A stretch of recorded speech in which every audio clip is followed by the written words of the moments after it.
sulten.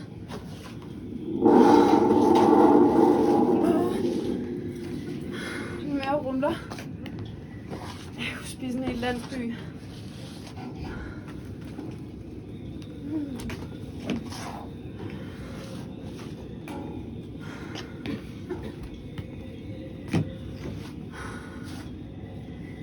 Jeg vil gerne fortælle jer 2 sandheder og 1 løgn. Jeg har aldrig gjort en myrefortræd. Aldrig er jeg gået ud i haven til den sten, jeg vidste beskyttede myrenes hjem.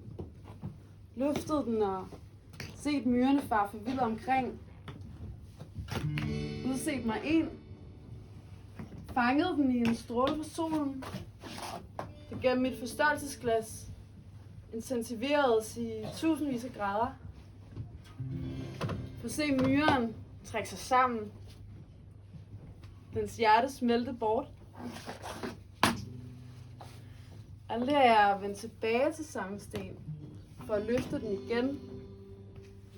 For med min pote af skovle, sand og myrer op i en kondiboks.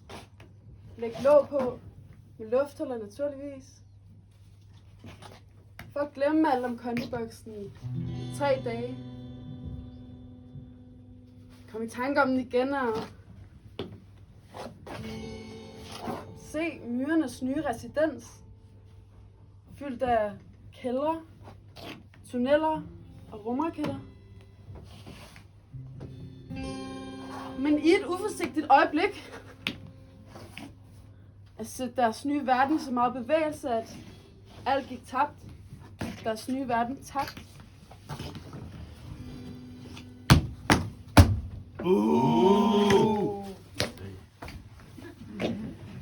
Hey, jeg er en ulv. Et rovdyr. Som kun går op i føde. For noget at spise. Jeg er ligeglad med, om mine tænder er skarpe og glatte, mine klør er skarpe og glatte, mine lår spændstige og muskuløse, og min sår bliver slikket ren, min pels slikket ren og glansfuld. Den ting gør jeg ikke så meget at vise. Hey, det er jo ikke fordi, der er nogen, der skal stemmes hjem. Nogen, der ikke får en rose. Jeg ved, hvor din bedstemors rosenbusk er.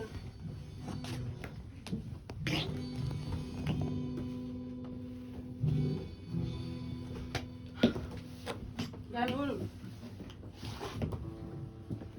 Alene og solitær, det er sådan, jeg har det bedst. Men jeg har en flok. Det vil sige, det havde jeg, men... Ja, whatever. De lod mig blive hos sig lige så længe jeg havde brug for. Så jeg kunne tage ved lære deres evner. Deres sejre, deres kampe. Der er også dem, der lærte mig at lave mad. Nu leder jeg efter en, som jeg kan tilberede mit eget første måltid til. En, som jeg kan give en rose.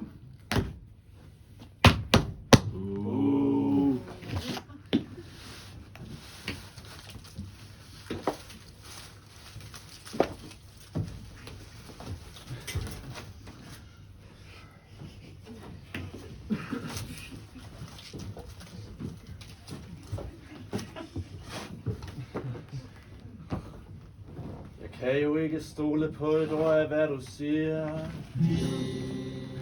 Du er jo ikke lige frem nu. Du har fået mig ud af min hule. Jeg er blevet vred, kan du tro. Freden er ikke nem at holde, og det er min pligt. Jeg forstår mig ikke på dig, stykke ulv. Du må hellere forsvinde. For der er ikke plads til flere munde og fodre på denne egen. Så Nu kalder jeg på jægeren. Han tager sig af dig.